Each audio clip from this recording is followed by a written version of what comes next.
All right, I believe this is going to be my last fight pick that I do. This is the fight that should have been the co-main event of the evening. For real, it should have been the co-main event of UFC Fight Night 133. It's Darren Elkins versus Alexander Volkanovski at featherweight. Darren Elkins, they have him basically as the co-main event of the prelim card. It's just, that's just so stupid. I'm not even sure what type of win streak that Darren Elkins is on. I think he's on a 6-fight win streak right now. Darren Elkins on a 6-fight win streak. His last fight, he beat Michael Johnson. The fight before that, I believe that he beat Mirsad Bektek. I believe that he beat before that. Oh no, it wasn't Mirsad. It was wait, let me look him up real quick. Cannot remember his fights off the top of my head, but this guy has so many good fights. Very exciting fighter. He's a big time, never say die type of fighter. Always exciting. He really is just a great fighter. Let's see his record. Dang, don't even have his record up. Dang, come on now. Darren, gotta put something online. Goodness. Anyways, he's a very exciting fighter. He may not be the flashiest of fighters. He may not be the fighter that everybody has picked to win. He may not have the look, the flair, the this, the that. Oh, I missed a fight. That's who he beat. He beat Dennis Bermudez. And then he beat Mirsad Bektek. 2 fights last year. Before that, he beat Godofredo Pepe and Chaz Skelly. He's been moving his way up the rankings slowly but surely, fighting stiffer and stiffer competition. It's a shame that he has to fight an Alexander Volkanovski who's new to the UFC.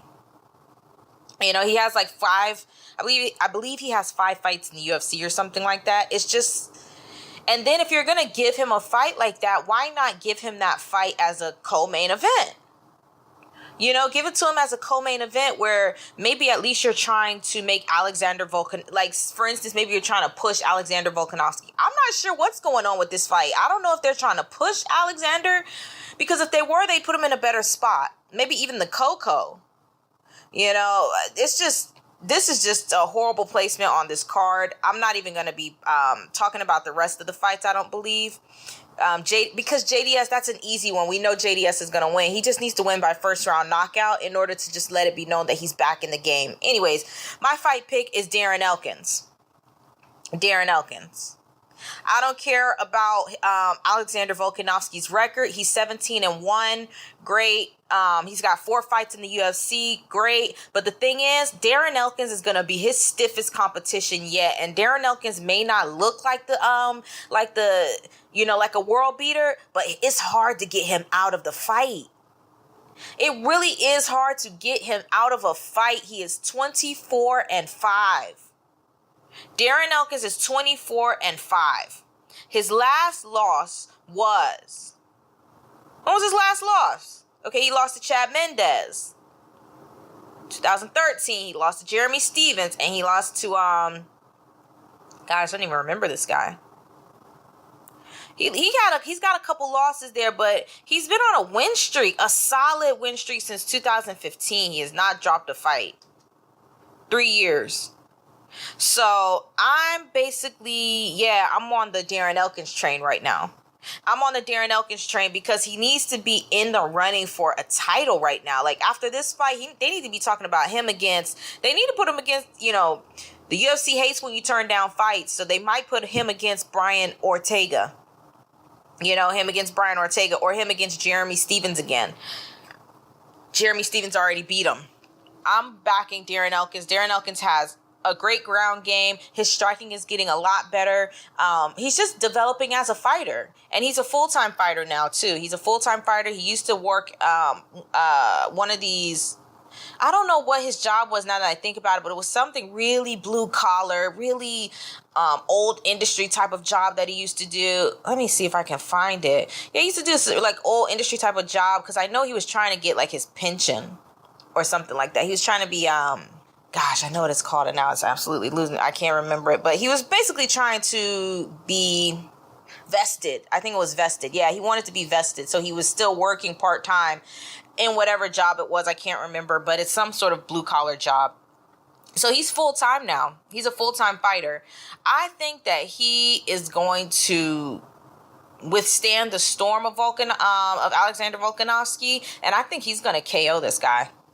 I think he's going to KO him, because the thing is, a lot of people underestimate Darren Elkins, and Darren Elkins is not the type of, like, as soon as you start underestimating him, he goes in there and clips you. And you will wear yourself out trying to get Darren Elkins out of the game. You will be absolutely gassed.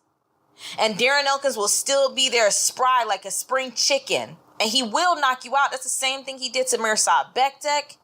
And he went in there and choked out Michael Johnson. He's just been on an absolute tear. A little silent tear through the featherweight division. So I'm excited to see him fight. I'm actually really excited to see this fight.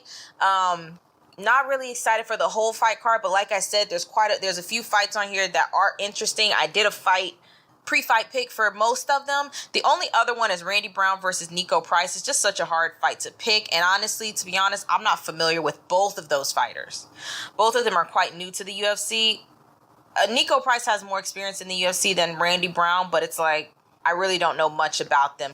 Anyways, this fight pick is for Darren Elkins because I'm a fan, period.